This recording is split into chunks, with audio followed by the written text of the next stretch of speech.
Uzi Kakarot ini akan mengambil cerita dari masa Frieza sampai ke masa Buu Saga. Dan bisa gua katakan bagi kalian yang sudah ngikutin anime dari Dragon Ball, rasanya gak akan kaget dengan seri Kakarot ini karena memang semuanya ya sama dengan animenya. Yang seru memang adalah menjadi playernya langsung sepanjang storyline dari Dragon Ball Z Kakarot ini berlangsung.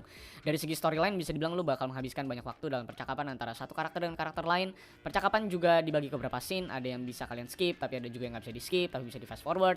Dan bisa gue pastikan bahwa porsi dari percakapannya memang cukup banyak. Tapi untungnya dalam beberapa percakapannya kita kan bisa tetap melakukan fast forward kalau kalian gak tertarik dengan percakapannya. Setidaknya Bandai memberikan solusi lah ya. Bahkan pada cutscene kalian juga bisa melakukan skip movie untuk melewati cutscene-nya. Buat gue pribadi seharusnya semua mekanik dalam story delivery-nya bisa dilakukan fast forward, tapi kecuali cutscene lah mau nggak mau. Tapi karena memang ada beberapa scene yang cukup tidak penting juga untuk kalian saksikan, jadi ya banyak kegalauan sih menurut gue dari segi cutscene dan beberapa scene-scene berbicara atau narasi. Walaupun memang diantaranya adalah cutscene-cutscene yang memang benar-benar seru banget buat diikutin. Jadi ya itu yang gue bilang, storyline-nya dan scene-scene-nya itu bikin gue cukup galau gitu ya. Cutscene dari game ini juga meliputi dari banyak hal yang ada di animenya dan menjadi bridging juga ke battle. Seperti perubahan dari transformasi, dan bisa gue acungi jempol bahwa cutscene-nya amat menarik sih sebagian besarnya. Apalagi di ending-ending yang seru seperti adu Kamehameha antara Gohan dan juga Cell. Yang menurut gue itu adalah hal yang cukup epic dalam seri Dragon Ball. Dan menjadikan kepuasan juga buat kita pribadi sih dalam setiap encounter kita dengan para musuh-musuh besar. Untuk story dan cutscene-nya gue rasa Dragon Ball Z Kakarot berhasil memberikan banyak hal menarik dari segi cutscene-nya. Walaupun ya tentunya ada beberapa minus lah di tempo dan durasi percakapan yang cukup panjang dan banyak dan membosankan buat gue pribadi. Dan pastinya yang paling bikin gue bosan adalah transisi loading dari satu scene ke scene lain. Bahkan ada scene yang cuman beberapa detik langsung masuk loading screen lagi. Jadi kekurangan lainnya setelah beberapa narasi kepanjangan ya adalah banyaknya loading screen, mungkin sekitar 20 detikan yang harus kalian lihat terus menerus selama beberapa menit sekali. Dan yes, itu cukup frustrating. Dan yap, tipikal Bandai banget sih, dari satu scene ke scene lain, bahkan scene-scene kecil, itu kalian harus banget nemuin yang namanya loading screen dengan durasi sekitar 20 detik.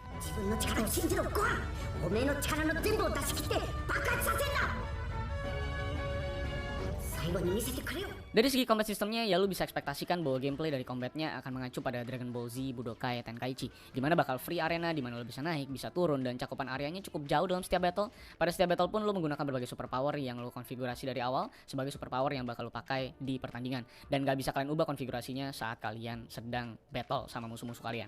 Jadi pastikan untuk kalian konfigurasi super attack-nya sesuai dengan kebutuhan kalian dan juga musuh yang bakal kalian hadapi.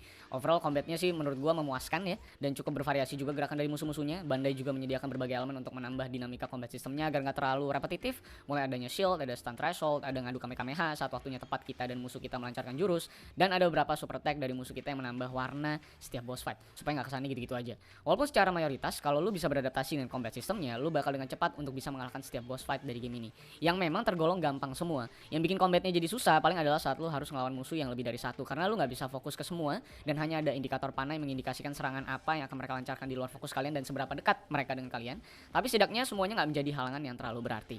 Dalam combat system yang menjadi penghalang paling adalah damage musuh yang cukup besar jika levelnya ada di atas kita. Itu doang menurut gue. Yang lain mah gampang lah ya, tinggal jebret-jebret, teleport, jebret. Kalau kena serang tinggal pakai potion kalian yang bawa, lalu yang menghindar, lalu kasih Kamehameha dan kelar.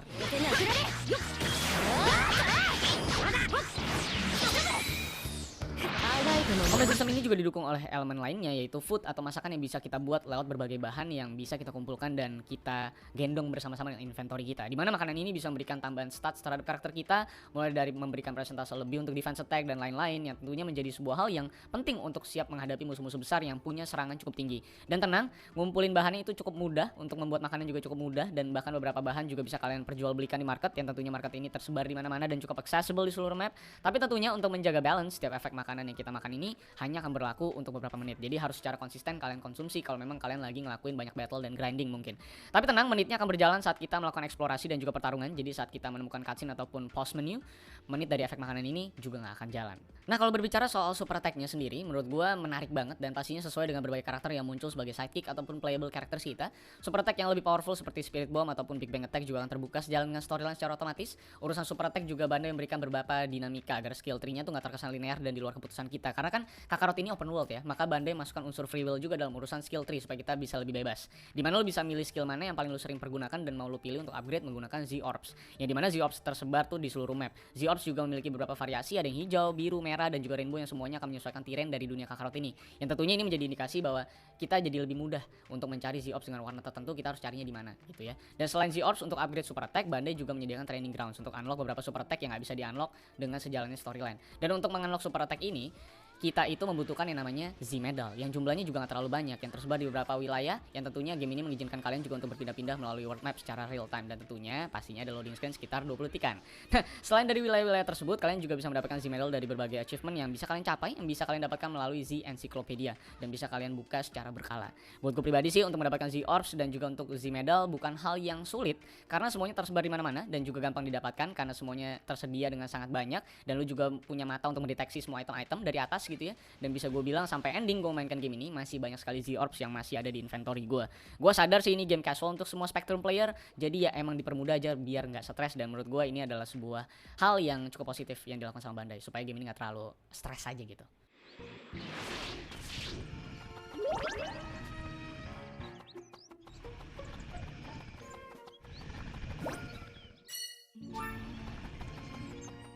Seperti yang kalian tahu juga bahwa kan Kakarot ini kali ini mengusung open world seperti yang gue bilang tadi. Jadi tentunya semua hal yang kita butuhkan harus melalui perjalanan, dan tentunya sebuah open world juga harus menyertakan berbagai hal yang menarik agar dunianya nggak terasa kosong, layaknya seperti One Piece World Seeker. Dan gue sangat menghargai usaha Bandai dalam memberikan berbagai elemen untuk mengisi kekosongan dunia dari game ini, yaitu Dragon Ball Z Kakarot. Mulai dari memancing, ada juga baseball, ada racing dengan mobil, dan ada juga yang namanya time attack dengan robot bikinan Bulma, yang dimana racing dan time attack ini juga memungkinkan kita untuk melakukan pembuatan dan upgrading dan tentunya mendapatkan beberapa item. Tapi sayangnya seluruh elemen fun tersebut gak ngebuat gue kehook sama sekali untuk menjalani dan menseriusi hal-hal tersebut, sehingga gue gak pernah menyentuh elemen tersebut secara serius sama sekali. Karena buat gue aktivitas tersebut justru sangat membosankan ya, karena kan harapan gue main Dragon Ball ya berantem-beranteman dan ngelawan para bos gitu.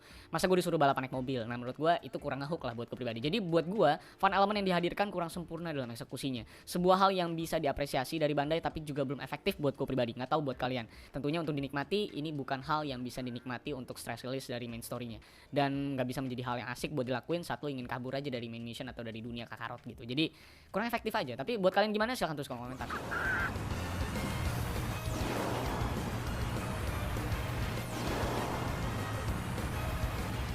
Selain itu, Bandai tentunya memberikan berbagai side mission yang memenuhi cerita dari game ini dan tentunya mengisi beberapa plot hole dari ceritanya. Tapi sayangnya tugas dari side mission lagi-lagi nggak jauh dari fetch mission, dimana lo harus nganter sana nganter sini, nyariin barang ini barang itu, dan berantem dengan ini dan itu. Yang menurut gua ini adalah formula generik yang sudah selalu kita bisa ekspektasikan dalam setiap side mission di game-game casual dan enteng seperti Kakarot ini dan di game-game open world lainnya.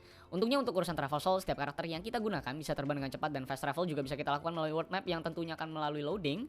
Jadi semuanya itu bisa dilakukan secara cepat sih ngomongin side missionnya, karena kita mungkin bakal ngabisin hanya sekitar 5 menitan lah untuk menyelesaikan, dan kita bisa mendapatkan berbagai item yang menarik khususnya Z-Medal, dan juga sekaligus bisa dapetin lumayan banyak XP untuk bisa naikin level dari karakter kita. Ya untuk open worldnya gue rasa lu gak perlu berekspektasi banyak bahwa akan menemukan banyak surprise di dunia Kakarot ini, karena dunianya bisa gue bilang gak worth to explore buat gue pribadi, tapi justru hanya memberikan loading screen yang lebih banyak aja untuk pindah dari satu tempat ke tempat lain. Buat gue nextnya alangkah lebih baiknya Dragon Ball stay sama game yang storyline fokus aja dan melepaskan konsep open world yang hanya ngelama-ngelamain aja tanpa ada sebuah hal yang seru buat dilakuin.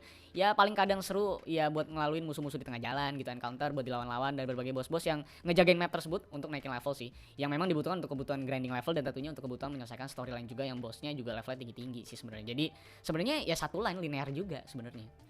Untuk urusan kompleksitas, Kakarot kali ini memberikan sebuah aspek yang cukup unik sih, yaitu Soul Emblem. Dimana emblem-emblem karakter ini bisa kalian tempatkan di berbagai community board. Ada eksplorasi, ada makanan, dan berbagai hal lainnya yang bisa secara permanen menaikkan berbagai persentase dan bisa dianggap bonus lah. Dan Soul Emblem para karakter ini bisa kalian dapatkan dari main mission ataupun side mission yang tersedia, dan ada tersebar juga gitu ya di banyak hal. Jadi kalian nggak bisa ngikutin storyline dan bisa dapetin semua Soul Emblem, karena untuk mendapatkan semua Soul Emblem kalian harus banyak eksplorasi. Selain itu juga stats para Soul Emblem ini bisa dinaikin melalui gifts yang bisa didapatkan dari berbagai kesempatan. Ya walaupun gue sebagai player nggak terlalu memperhatikan ini dan hanya pengen fokus sama ceritanya dan pengen langsung berantem aja sama seluruh boss fight dan anak buahnya sih, karena menurut gue yang seperti gue bilang combat sistemnya sangat-sangat mudah untuk di mastering. Jadi sebenarnya nggak perlu ngelakuin banyak option karena optionnya nggak terlalu penting. Soal belum nggak terlalu penting buat gue, karena kalau lu pengen cuma namatin storyline-nya, ini adalah game yang sangat mudah buat gue untuk tidak melakukan upgrade apapun itu, bahkan nggak perlu makan untuk naikin stats sebelum battle. Itu bisa dilakuin banget dan itu possible banget buat dilakuin, yang paling memperpanjang yang namanya berantem kalian aja dengan boss fight. Tapi untuk memberikan kesulitan yang sangat tinggi kalau lu nggak merhatiin semua elemen, gue rasa ini bukan game seperti itu, karena walaupun lu nggak merhatiin apa-apa, game ini bisa diselesaikan dengan cukup mudah kalau lu mastering combat systemnya.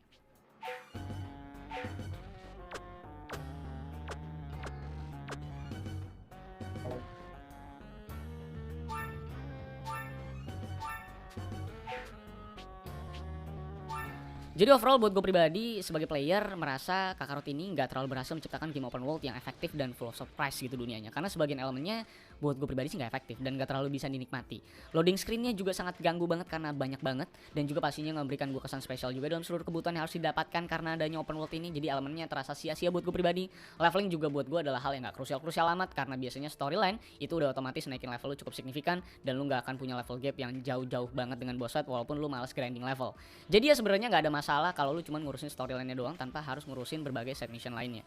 Yang menarik dalam game ini paling ya adalah gue bisa kembali melihat jurus-jurus super para Saiyan dan karakter Dragon Ball ini. Bisa kembali melihat aksi para boss fight yang sangat lovable buat gue, dan pastinya permintaan kita dengan Dragon Ball. Yang Dragon Ball ini bisa kita dapatkan setiap 20 menit sekali yang tersebar di beberapa wilayah, dan tentunya bisa mengabulkan beberapa permintaan kita seperti minta duit, G-Orbs, Rare Gifts, ataupun ngelawan kembali para boss fight yang sudah pernah kita lawan untuk dapetin yang namanya bonus-bonus. Jadi intinya kalau ngomongin battle-nya bisa gue bilang Kakarot super enjoyable, ditambah berbagai cutscene ikonik dari anime ini yang kalian tidak bisa lewati karena keren banget dengan graphics yang baru juga. Tapi buat gue open world-nya dan seluruh elemen lainnya seakan-akan hanya dibuat untuk menambah durasi playtime dari game ini dan juga menambah kompleksitas dari game ini yang sebenarnya nggak penting-penting amat. Kalau lu namanya mainin Kakarot ini dengan lurus-lurus aja, yang ngelakuin 1-2 side mission, gue rasa nggak akan ada kesulitan masalah level gap dan nggak perlu banget tuh ngurusin soul emblem dan segala macam. Jadi buat gue Dragon Ball Kakarot ini punya skor 7 sih buat gue pribadi. Enjoyable storyline dan combatnya pastinya, karena memang tujuan gue untuk main Kakarot ini adalah untuk melihat storyline dan berantem-beranteman. Jadi gue gak peduli sama elemen lainnya, tapi tentunya membosankan di seluruh elemen yang gak penting dan gak punya signifikansi lebih dalam game ini. So itulah dia review gue untuk Dragon Ball Z Kakarot, semoga membantu kalian. Kalau kalian punya opini yang lain silahkan untuk tulis di kolom komentar, dan mari kita berdiskusi tentang Dragon Ball Z Kakarot ini. Jangan lupa untuk like, share, dan subscribe.